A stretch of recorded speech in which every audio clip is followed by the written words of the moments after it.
Hi everyone, I'm Tyler. And I'm Alex. Welcome to Unit 15, Guilty by Association. Prosecutors in a northern German town have announced that they filed charges against a concentration camp worker. While this is not usual in Germany, the identity of the accused has really shocked people. In the 75 years since World War II, many people have been put on trial for crimes against humanity who worked with concentration camps. Also, women were prosecuted, though they were usually camp officers or prison guards. Crime against humanity. Crime against humanity.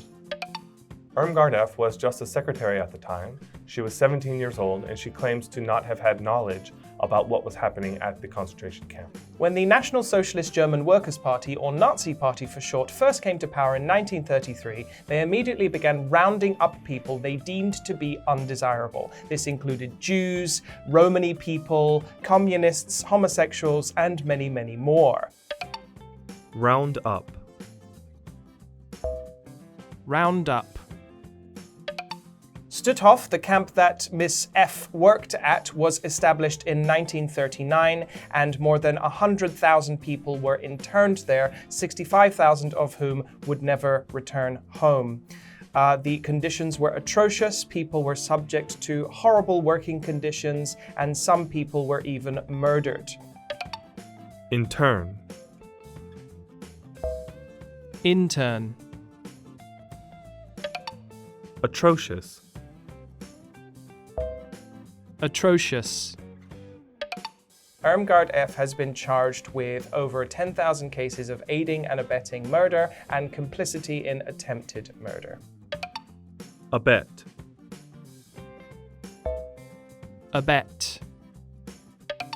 Regarding Miss F's case, do you believe that everyone involved in a crime should be punished?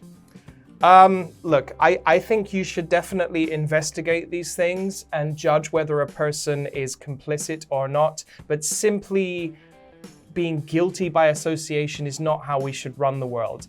They do this kind of thing in North Korea. Like if your father is committed of a crime, then you get sentenced to the same punishment. So if this is the logic that we're going by, no, I don't think that it's right to do that. Also, we need to consider what choices did this person have. If they really did have a choice, if they could have said no, then maybe they are complicit. If they had no choice, and if like saying no was seen as, siding with somebody else and punishable by, who knows, imprisonment or murder or something, then, I don't know what kind of choice she had. But it's definitely worth investigating. We should always try to get to the bottom of this kind of stuff. Sure. I just wonder why it's taken 75 years for them to now come to the conclusion that this should be investigated. Right. That's almost 100 years if you think about the grand scheme of things. And almost impossible to come to a definitive conclusion. Exactly. So I'm not sure about the motivation here. That'll do it for the preview of Unit 15. We'll see you guys back for the review. See you then.